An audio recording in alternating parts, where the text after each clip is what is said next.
Hello everyone, welcome back to BPSC network. एक बार फिर से आप सभी का बीपीएससी नेटवर्क के यूट्यूब चैनल में स्वागत है। पिछले कई दिनों से काफ़ी स्टूडेंट्स बोल रहे थे कि 71वीं बीपीएससी के प्रीलिम्स और मेंस का बुक लिस्ट बताया जाए। इसी को ध्यान में रखते हुए आज इस वीडियो में हम 71वीं बीपीएससी के लिए न सिर्फ सभी विषयों के बुक लिस्ट पर चर्चा करेंगे, बल्कि ये भी बताएंगे कि ये बुक लिस्ट क्यों बताया जा रहा है और ये कैसे अलग हो सकता है। तो चलिए इस वीडियो को शुरू करते हैं। जो भी नए लोग हैं, आप हमारे चैनल को ज़रूर सब्सक्राइब करेंगे, इससे आपको काफ़ी फ़ायदा होगा।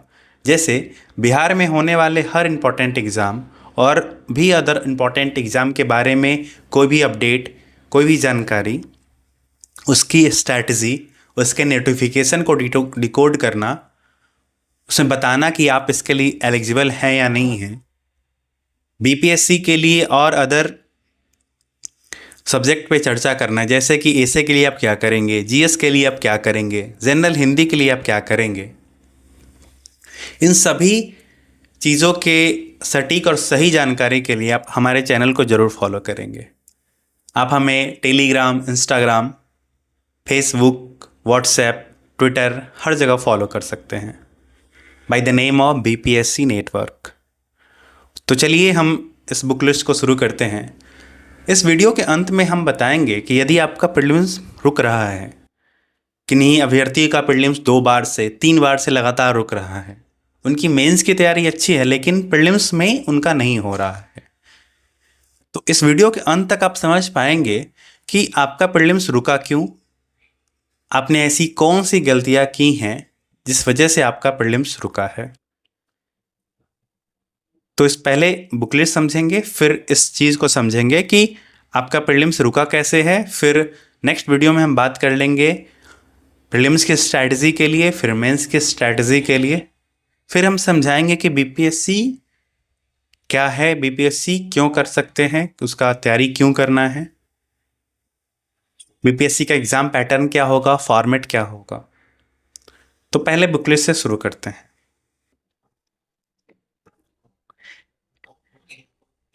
हमारी टीम ने प्रीलिम्स और मेंस के बुक लिस्ट को सेपरेट किया है। बुक लिस्ट बताते समय आपको एक और बात ध्यान रखना है कि आप अपने रिसोर्सेज को मिनिमम करेंगे। हमारे द्वारा हर पॉसिबल रिसोर्स को बताया जाएगा, लेकिन जब तक आप अपने रिसोर्सेज को मिनिमम नहीं करेंगे तब तक सिलेक्शन, जो प्रीलिम्स का जो सिलेक्शन है वो मुश्किल है। तो सबसे पहले हम बात करते हैं सब्जेक्ट वाइज।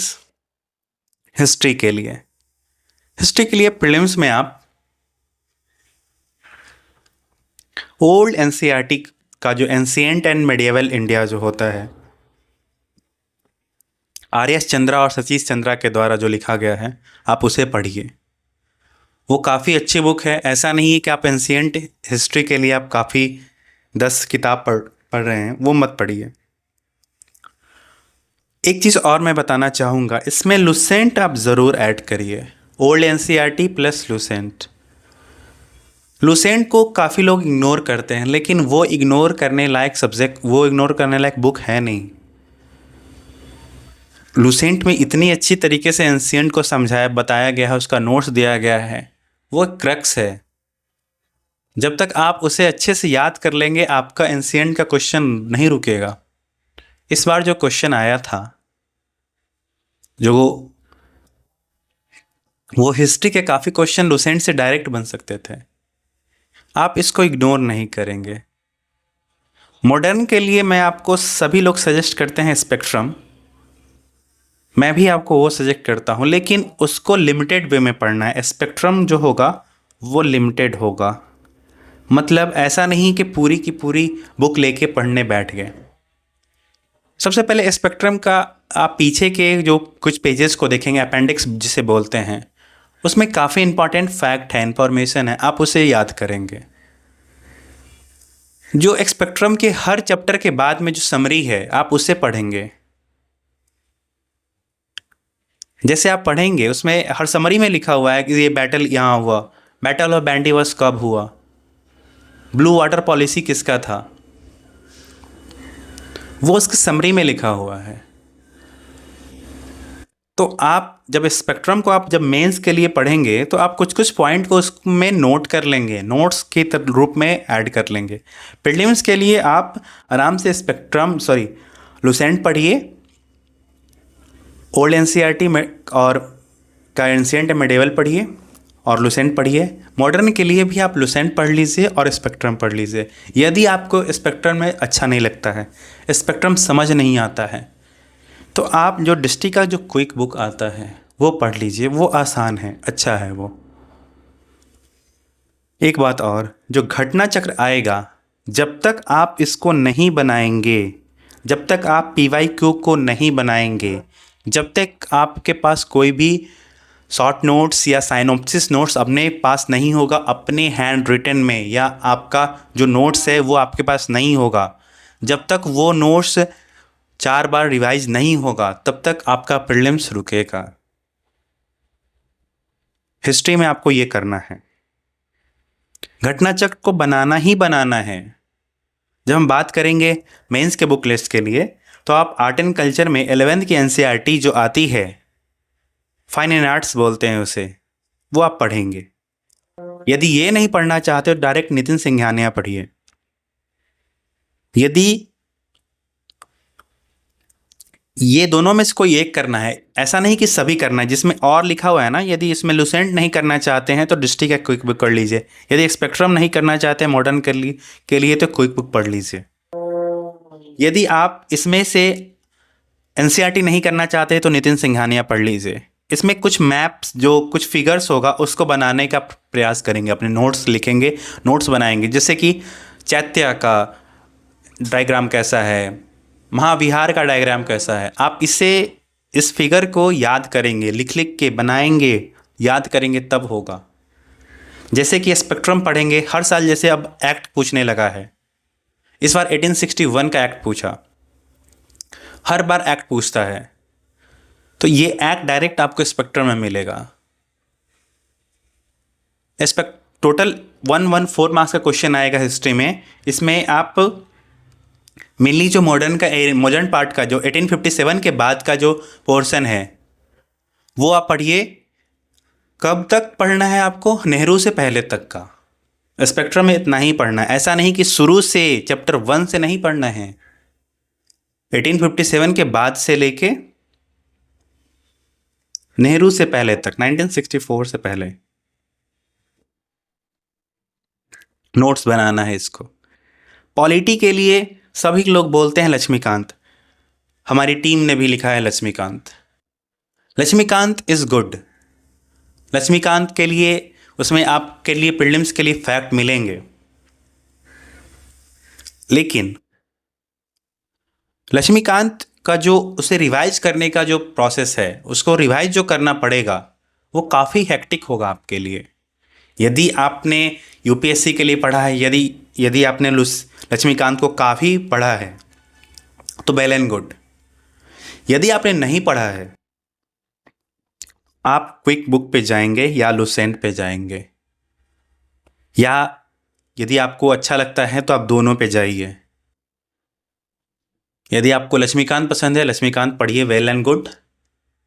एक क्विक बुक पढ़ लीजिए आप, उसके साथ काफ़ी आपका प्रीलिम्स आसानी से हो जाए। कुछ क्वेश्चंस होते हैं, जैसे आप क्या करेंगे, आर्टिकल्स को याद कर लेंगे, पूरा आर्टिकल का जो सब पार्ट्स होता है उसे याद कर लेंगे, इंपॉर्टेंट अमेंडमेंट याद कर लेंगे, जो चेयरमैन्स होते हैं उसके बारे में रट लेंगे।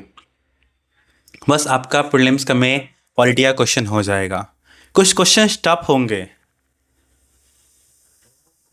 मान लीजिए पैटर्न 69th बीपीएससी का वापस रिपीट किया, 70th बीपीएससी का हुआ, तो आप ये पढ़ेंगे।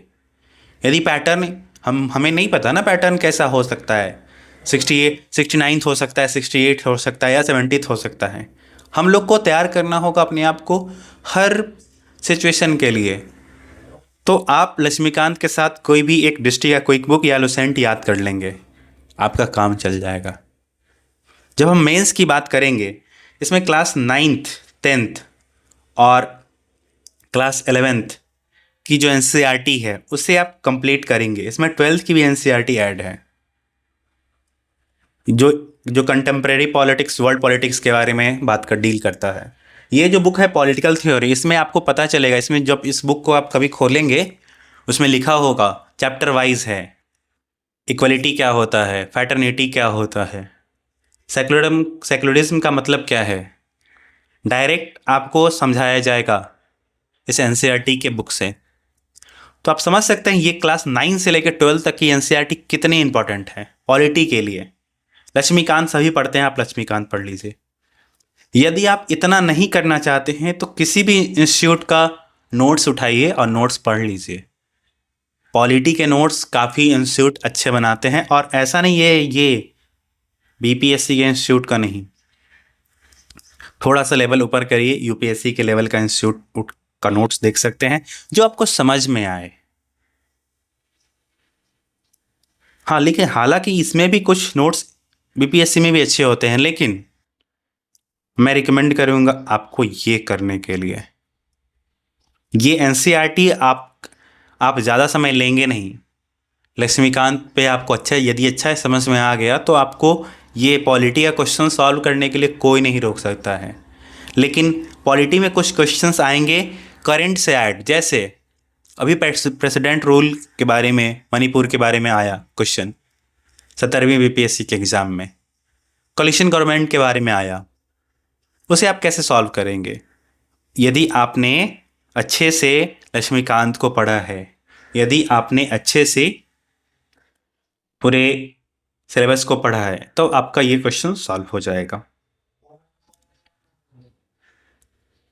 आजकल GS1 और GS2 में जो करंट का क्वेश्चन है, कुछ क्वेश्चन GS2 का भी क्वेश्चन है, वो करंट का, उसे पॉलिटी का क्वेश्चन, यदि उसे पॉलिटी में पूछा जा सकता है, लेकिन उसे GS1 में ही पूछा जा सकता है करंट का मान के।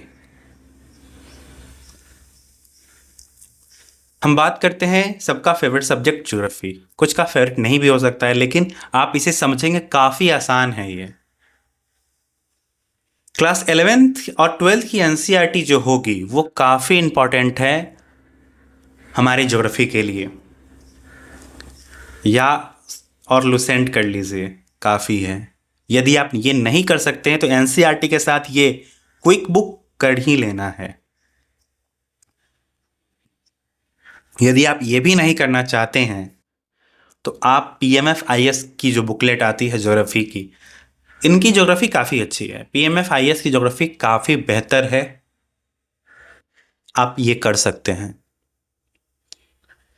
यदि मैं ज्योग्राफी की बात करूं मेंस के लिए, क्लास 11th एंड 12th की एनसीईआरटी काफ़ी है। यदि आप 11th एंड 12th को अच्छे से पढ़ेंगे तो जो क्वेश्चन है बीपीएससी में पूछा गया, डायरेक्ट क्वेश्चन आपका बनेगा एनसीईआरटी से, जो मिक्स करता है ज्योग्राफी एंड इकोनॉमिक्स को। वो आपको इकोनॉमिक्स एंड ज्योग्राफी का कॉन्सेप्ट यदि आपको अच्छे से पता है, then it would be fine for you. Geography में यदि आप मैप अच्छे से कर लेते हैं, आपके पास कुछ नोट्स ज्योग्राफी का जो होना चाहिए मैं बताता हूँ। मैप आपका अच्छे से क्लियर होना चाहिए, खुद का नोट्स बना हुआ, national park, wild life sanctuary, tiger reserve, जो पावर प्लांट्स, ये सब का जो मैप है, टनल क्या है, टनल कहाँ पे है, कौन सा टनल का कौन सा पास कहाँ पे है, ये आपका कंप्लीट आपके पास हैंड रिटन में होना चाहिए। आप यूट्यूब पे लेक्चर्स देखेंगे, हमारी टीम भी कुछ लेक्चर्स इस पे बनाएगी, अपलोड करेगी, आपको ज्योग्राफी बताएगी। ये जो मैप्स है इसको आप प्रैक्टिस करेंगे, यूट्यूब पे देखेंगे, समझेंगे, उसका नोट्स बनाएंगे, आपके लिए ज्योग्राफी आसान हो जाएगा। Places in news is quite important for this section, places in news, and also for this. जैसे कि मान लीजिए आपने अभी कुछ दिन पहले आपने एक इफेक्ट पढ़ा था, अल नीनो ला नीना इफेक्ट,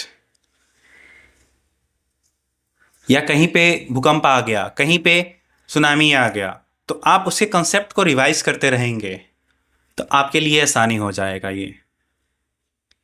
जब हम बात करेंगे इकोनॉमी के लिए, इकोनॉमी में आपको फंडामेंटल, सबसे पहले बेसिक से आपको इकोनॉमी के लिए आपको समझना होगा एनसीईआरटी से। क्लास 12th में आती है micro and macro economics, and class 11th में आती है इंडियन इकोनॉमिकल डेवलपमेंट। वो इकोनॉमी के टर्म को समझने के लिए काफ़ी इंपॉर्टेंट है। हाँ, एक इंडियन इकोनॉमिक डेवलपमेंट में कुछ क्वेश्चन आते हैं ग्राफ वाइज, उसमें जो जो ये टर्म्स जब आता है, जो सम आप आता है, स्टैटिक्स कर्व जो डाटा आता है, वो क्वेश्चन आपको नहीं करना है। बस आपको टर्म समझना है। What is inflation, what is budget, economic survey कैसे पता होता है, कौन सा टर्म इकोनॉमिक सर्वे में कब यूज हो रहा है, ये करना होगा आपको। ये बजट इकोनॉमिक सर्वे ही रटना होगा, लुसेंट करना होगा। हाँ, मैं सब सब्जेक्ट का घटना चक्र जो बता रहा हूँ ना, वो काफ़ी इंपॉर्टेंट है। हर सब्जेक्ट का घटना चक्र आपके पास होना चाहिए और आपने उसे अच्छे से बनाया हो, तब आपका प्रीलिम्स अच्छे से हो जाएगा। हम बात करते हैं इकोनॉमिक्स के लिए 11th की एनसीईआरटी है। विजन आईएएस का 365 का जो नोट्स आएगा मेंस में, वो काफ़ी इंपॉर्टेंट होगा। यदि आप इकोनॉमिक ज्योग्राफी को ऐड करके देखें, आप सेम चीज़ यहाँ फॉलो कर सकते हैं, क्योंकि ये जो आप फॉलो करेंगे ये काफ़ी इंपॉर्टेंट हो जाएगा। करंट अफेयर का topics, mainly economic and geography में आप करंट अफेयर जो भी ऐड कर लेंगे अपने नोट्स में, वो काफ़ी इंपॉर्टेंट होगा। तो हम बात करेंगे साइंस एंड ईयरली मैगजीन जो है, यहाँ पे आप देख सकते हैं, ईयरली मैगजीन को फॉलो करिए। हम बात करेंगे साइंस एंड टेक्नोलॉजी के लिए। इसमें एनसीईआरटी का काफ़ी महत्वपूर्ण योगदान है। क्लास 6, 7, 8, 9 एंड 10 की एनसीईआरटी के लाइन से क्वेश्चन आता है, लुसेंट कर लेंगे। मैं आपको बोलूँगा इसमें लुसेंट से बढ़कर आप ये करिए, क्विक बुक। डिस्ट्रिक्ट की क्विक बुक काफ़ी, उसकी क्विक बुक हर सब्जेक्ट की अच्छी नहीं है, लेकिन साइंस एंड टेक की काफ़ी अच्छी है, ज्योग्राफी की अच्छी है, आप ज़रूर उसे पढ़ेंगे। ये जो लुसेंट आती है उसमें कुछ टर्म्स है जो कि येलो वाले लुसेंट, येलो, नॉट ग्रीन और ब्लू वाली काफ़ी जो मोटी सी होती है, वो नहीं। तो आप इसे पढ़ेंगे। जो टेक्नोलॉजी का जो करंट अफेयर का जो आता है, आप उसे देखते रहेंगे, आप उसे अपने नोट्स में जो करंट अफेयर जो पढ़ेंगे उसको आप उसको पार्ट वाइज बांट लेंगे। पॉलिटी में ये करंट आया, ज्योग्राफी में ये आया, इकोनॉमी में ये आया, साइंस एंड टेक में ये आया, तब आपके लिए काफ़ी इंपॉर्टेंट हो जाएगा। मेंस के लिए क्या करेंगे? मेंस के लिए आपको इसमें नोट्स ही काफ़ी काम आएगा। मेंस में आपको अपना नोट्स बनाया हुआ काम आएगा। सबसे पहले साइंस एंड टेक्नोलॉजी जो डे लाइफ में एप्लीकेशन है उसे देखेंगे। आप सबसे पहले क्या करेंगे, इसरो की वेबसाइट पे जाएंगे, इसरो के बारे में सब कुछ पता लगा लेंगे, उसका अचीवमेंट क्या है, उनका जो अपकमिंग मिशन क्या है, वो मिशंस का क्या यूज है, हर सेक्टर में वो लिखा हुआ है। सभी इंस्टीट्यूट यहीं से नोट्स बनाते हैं। आप भी अपना नोट्स बनाएंगे इस पोर्शन के लिए। साइंस एंड टेक विजन का काफ़ी बेहतरीन है, आप 365 पढ़िए, काफ़ी अच्छा है वो। जब हम बात करेंगे बिहार स्पेशल के लिए, जो केवीसी नैनो की बुक है जो ग्रीन कलर की, या इम्तियाज़ अहमद की जो बुक है वो की, आप इसे पढ़िए, इससे ज़्यादा नहीं पढ़िए। बिहार स्पेशल के लिए इससे ज़्यादा नहीं पढ़िए आप। जो मेंस भी में भी है तो आप बिहार स्पेशल आप केवीसी नैनो से कर लीजिए। न्यूज़ देखते रहिए। इकोनॉमी में कोई भी करंट, पॉलिटी का कोई करंट है जो बिहार से रिलेटेड हो गया, जैसे कि मान लीजिए गवर्नर का कोई इशू है वो बिहार से आ गया, आप मान लीजिए अपने ये इलेक्शन रिफॉर्म का कोई भी इशू है वो कि आ गया है आपके साथ बिहार से। मान लीजिए आपके पास कोई भी अदर इशू जैसे कि पंचायती राज का कोई भी आ गया है, वो बिहार से रिलेटेड है, तो आप बिहार को हर चीज़ में ऐड करेंगे। जैसे जीविका दीदी का जो है, वो आप बिहार का जो करंट है वो हर सब्जेक्ट में ऐड होगा। लेकिन बिहार में जैसे कि पटना कलम पेंटिंग है, वो कैसे मिक्सचर ऑफ पेंटिंग्स है, ये जैसे कि आप मधुबनी पेंटिंग है, ये आप केवीसी नैनो से कर लेंगे। नोट्स आपके लिए इसमें थोड़ा सा दिया हुआ है अच्छा सा, आप उसको प्रैक्टिस करते रहिए, उसको याद करते रहिए, उसमें पेंटर्स के नाम को रटते रहिए। करंट के लिए आप क्या करिए, स्पीडी या कोई भी मंथली मैगजीन उसे उसे फॉलो करिए। प्रतियोगिता दर्पण भी काफ़ी अच्छा है, काफ़ी लोग विजन करते हैं, which is also well and good. लेकिन विजन जो है वो काफ़ी टफ लैंग्वेज यूज़ करता है। यदि आप बिगिनर हैं तो विजन यदि पढ़ने जाएंगे आप तैयारी छोड़ देंगे। करंट की करंट नहीं करेंगे, करंट बाद में कर लेंगे। लेकिन यदि आप प्रतियोगिता दर्पण पढ़ते हैं, हालांकि ये जो अभी मई का प्रतियोगिता दर्पण अभी मार्केट में है, इसमें फरवरी का न्यूज़ है, फेब का न्यूज़ है मई में, मतलब पीछे होता है ये। लेकिन आप इसको पढ़ेंगे, आप देखेंगे कुछ टॉपिक्स ऐसे हैं जिस पे बहुत अच्छे से एनालिसिस दिया हुआ है। आप उसके एनालिसिस को, आप इंट्रोडक्शन को, उसके मेजर पॉइंट्स को, उसके कंक्लूजन को अपने डायरेक्ट आंसर में लिख सकते हैं। आप प्रतियोगिता दर्पण का ऐसा यूज कर सकते हैं।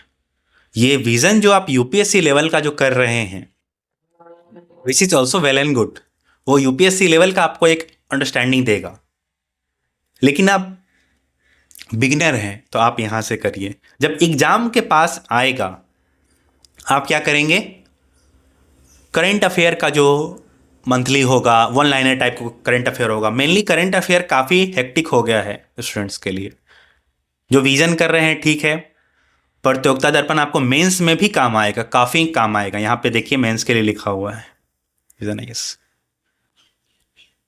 लेकिन एग्जाम में आपको इसमें कुछ चीज़ें इसमें कुछ क्वेश्चंस आपको सॉल्व कर पाएंगे। इसमें हर मंथ क्वेश्चन आएगा आपके लिए। आप मंथली मैगजीन, जो मंथली जो आता है हर मंथ अपडेटेड एसपीडी, वो आप कर लीजिए। वन लाइनर कोई कर लीजिए। एग्जाम हमारे द्वारा भी आपको करंट अफेयर बताया जाएगा, उसका आपको टेंशन नहीं लेना है। हमारे द्वारा भी करंट अफेयर बताया जाएगा, पढ़ाया जाएगा। तो आपका करंट अफेयर ऐसे हो जाएगा। मान लीजिए हम अब बात करते हैं नेक्स्ट मैथ्स एंड रीजनिंग के लिए। जो पीवाईक्यू बेस्ड कुछ जो क्वेश्चन होंगे, जैसे कि मेंसुरेशन हो गया, जैसे कि यहाँ पे मैथ्स हो गया, यहाँ पे रीजनिंग है, यहाँ पे मेंसुरेशन कर लीजिए, यहाँ पे आप कर लीजिए time and walk, time and distance. यहाँ पे रीजनिंग में कर लीजिए mirror image, water image, distance and direction, calendar, काफ़ी है। जो डीआई के लिए है, तो डीआई के लिए आपको कहीं जाने की ज़रूरत नहीं है।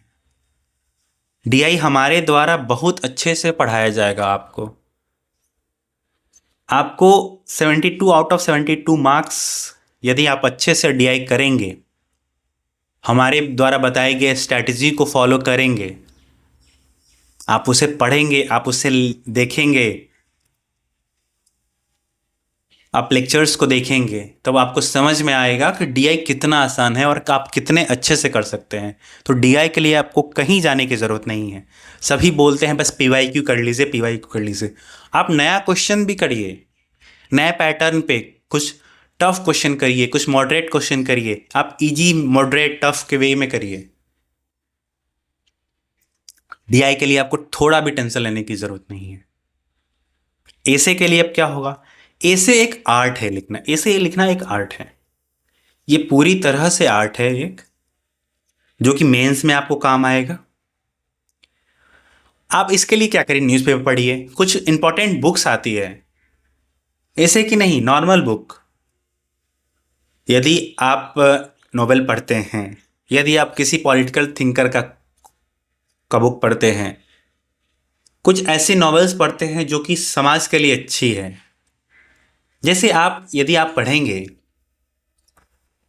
गोदान पढ़ेंगे, महाभोज पढ़ेंगे, आपको समाज की रियलिटी को पता चलेगा। आपको समाज का जो दर्पण है, साहित्य समाज का दर्पण होता है और निबंध साहित्य से जुड़ा होता है। इसमें करंट बेस्ड भी आते हैं, तो करंट बेस्ड के लिए आपको न्यूज़पेपर पढ़िए, मंथली मैगजीन्स को पढ़िए, एनालिसिस करिए, तब आपका ऐसे अच्छा होगा। जब तक आप कुछ टॉपर्स की कॉपी को नहीं देखेंगे, आप एनालिसिस नहीं करेंगे, न्यूज़पेपर नहीं पढ़ेंगे, अदर इंपॉर्टेंट बुक नहीं पढ़ेंगे, कोटेशंस तैयार नहीं करेंगे, उसके ऊपर थिंकिंग नहीं करेंगे तब तक आपका एसी अच्छा नहीं होगा। आप इसके लिए आराम से न्यूज़पेपर पढ़िए, इंपॉर्टेंट कुछ बुक्स आएगा वो पढ़ लीजिए। उसके बाद टॉपर्स कॉपी पढ़िए एंड आप कुछ कुछ निबंध को लिखा करिए। ऑप्शनल के लिए आप क्या करेंगे, एमसीक्यू, वनडे एग्जाम का एमसीक्यू सब्जेक्ट रिलेटेड सॉल्व कर लीजिए। नेट का जो जेआरएफ का जो आता है उससे आप सॉल्व कर लीजिए, ऑप्शनल हो गया। जनरल हिंदी के लिए भी बात कर लेंगे, पीवाईक्यू करिए। जनरल हिंदी से रिलेटेड एक वीडियो हमारे चैनल पे अपलोड है, आप उसे देख लेंगे। उसका भी अपडेटेड वीडियो हमारे द्वारा बनाया जाएगा। हम बात करते हैं आप प्रीलिम्स में फेल क्यों होते हैं, why you fail in prelims. सबसे पहला कारण मल्टीपल रिसोर्सेस।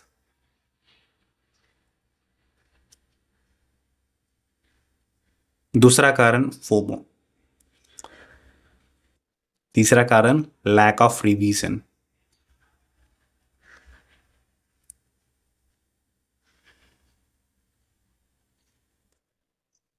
यदि आपके पास एक सब्जेक्ट के लिए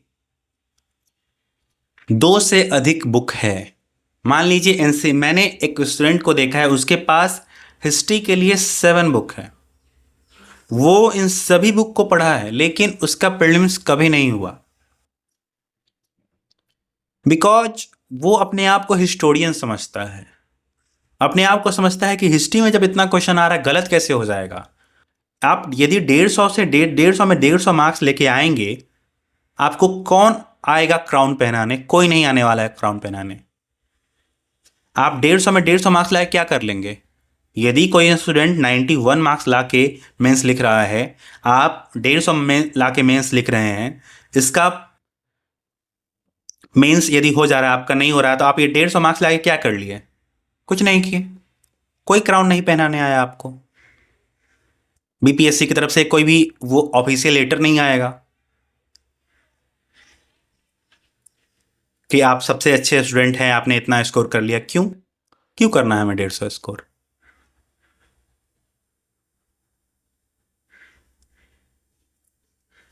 यदि आपके पास 200 रिसोर्सेस है, रखिए, एक से अपना नोट्स बनाइए, नोट्स पढ़िए, रिवाइज करिए, एक क्वेश्चन बैंक रखिए। सब्जेक्ट वाइज घटना चक्र है, काफ़ी अच्छी है वो। आप अपने नोट्स को पढ़ेंगे, उसको रिवाइज करेंगे, क्वेश्चन बनाएंगे, हो गया। यदि आप 10 बुक को रिवीजन करने जाएंगे एक सब्जेक्ट के लिए, मान लीजिए 8 सब्जेक्ट है, 80 बुक है आपके पास रिवीजन करने के लिए एग्जाम के समय, एक दिन में एक बुक करेंगे तब भी नहीं होगा। मान लीजिए आपके पास 2 कॉपीज है बस, 3 कॉपीज है बस, यदि आपने नोट्स बनाया है तो 5 कॉपीज है, आप इसे 2 दिन में पढ़ लेंगे एक बार। स्टूडेंट का नहीं होता है क्योंकि उनके पास मल्टीपल रिसोर्सेज है एक सब्जेक्ट के लिए। दूसरा हम लोग बात करेंगे FOMO. What is FOMO? Fear of missing out. मतलब आपको लग रहा है कि आपका कुछ मिस हो रहा है। क्यों मिस हो रहा है? मान लीजिए ऐसा कोई क्वेश्चन है जो कि 12th के बायोलॉजी के किसी भी चैप्टर से दिया गया है, किसी भी इंस्टीट्यूट के टेस्ट में। ऐसा क्वेश्चन एग्जाम में भी आते हैं। क्यों? क्योंकि एग्जाम के नेचर को टफ बनाया जाता है कभी कभी। वो क्वेश्चन किसी से नहीं होने वाला है। आप उसी क्वेश्चन के लिए आप, वो डर है आपके मन में कि ऐसा क्वेश्चन यदि आ गया तो नहीं होगा। आपके पास मान लीजिए ऐसा क्वेश्चन 5 आ रहा है, आपके पास 145 क्वेश्चन तो बचा हुआ है ना। आप इसको सॉल्व करिए, आप इससे अपना एग्जाम क्वालिफाई आराम से कर सकते हैं। क्यों नहीं करेंगे? आपने अपने दोस्त को देखा कि उसके पास तो मॉडर्न का ये नोट्स है, मॉडर्न का उसके पास ये नोट्स है, मेरे पास नहीं है। आपके मन में डर आया कहीं मेरा छूट तो नहीं रहा है। यदि उसके पास ऐसा क्या पता है जो मुझे नहीं पता, उसके पास ऐसा कुछ नहीं पता है जो आपको नहीं पता।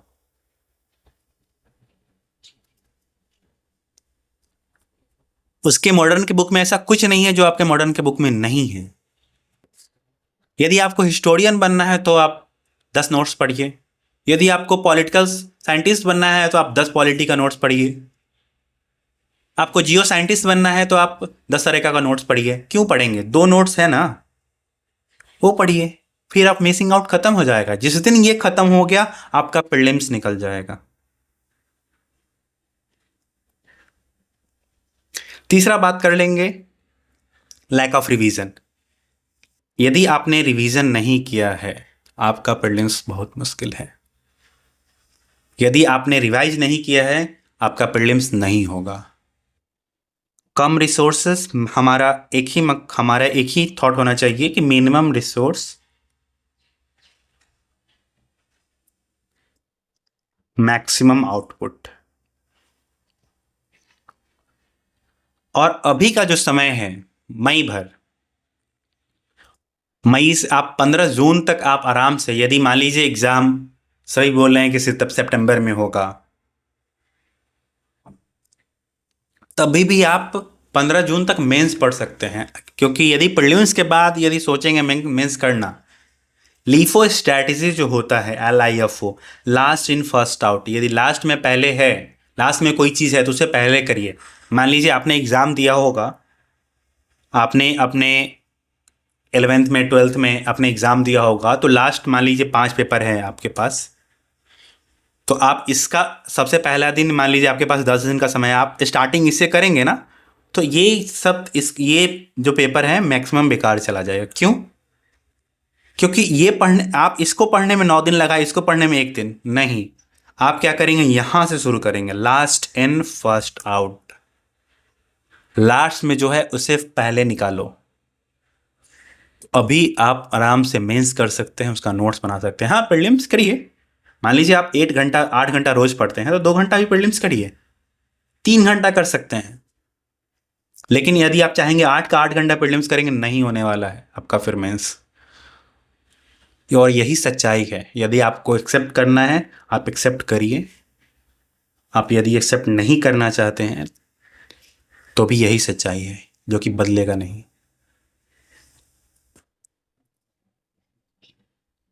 तो आप आराम से अभी 15 जून तक आप अपने मेंस को थोड़ा सा ठीक ठाक करिए, फिर प्रीलिम्स में लगिए, अच्छे से लगिए। प्रीलिम्स में टेस्ट लगाइए।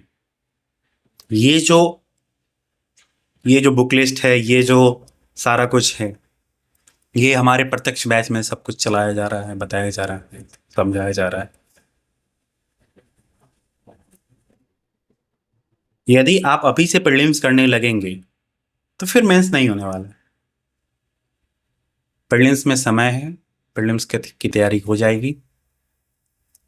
आप मान लीजिए आप जनरल, आपने प्रीलिम्स के बाद मेंस की तैयारी शुरू की, आप जनरल आंसर लिखेंगे, क्या ही आंसर लिखेंगे। अब कोई इंसान लिख रहा है आंसर इलेक्टोरल रिफॉर्म के बारे में, इलेक्टोरल रिफॉर्म ये होता है, कोई इंसान उसे TN सेशन के कोड से शुरू कर रहा है। मान लीजिए वुमेन एम्पावरमेंट में कोई इंसान वुमेन एम्पावरमेंट से शुरू कर रहा है, कोई पर्सन शुरू कर रहा है कोफी अन्नान के कोड से, तो कोफी अन्नान का जो कोड से शुरू करेगा उसने मेंस की तैयारी अच्छे से की है, सिलेक्शन उसका होगा।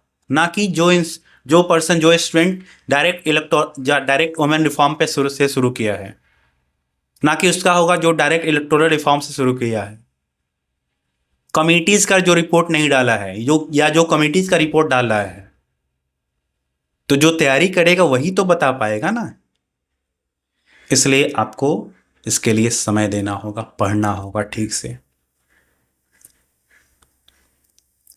कुछ बातें हमारी हार्ड होती है लेकिन वही रियलिटी है, आप उसे एक्सेप्ट करिए, अच्छे से पढ़िए, अच्छे से तैयारी कीजिए। एग्ज़ाम निकलेगा। एग्ज़ाम आज इंसान से निकलता है, एग्ज़ाम निकालने के लिए एलियन नहीं आते हैं। यदि आप ग्रेजुएट हैं, आप इंसान हैं, एलियन नहीं हैं, आपसे एग्ज़ाम निकलेगा। Simple and clear. कोई आपका किताब छीनने नहीं आ रहा है, आप पढ़िए आराम से। And thank you for listening me. God bless you all. Thank you.